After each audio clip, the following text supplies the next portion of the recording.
اللهم ثبته بالقول الثابت. آمين. اللهم اجعل قبره روضة من رياض الجنة. آمين. اللهم اجعله شفيعا لأهله. آمين. اللهم ابدله بيتا خيرا من بيته. آمين.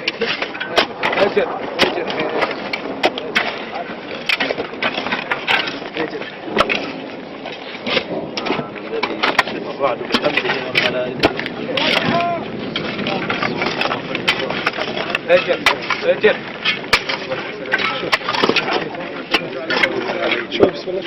ادعوا لأخيكم بالثبات فإنه الآن يسأل. اللهم حشوا التراب عليه واغتنموا حسن الثواب من الرحمن ذي المنن. لا وترفع فوت من عندك.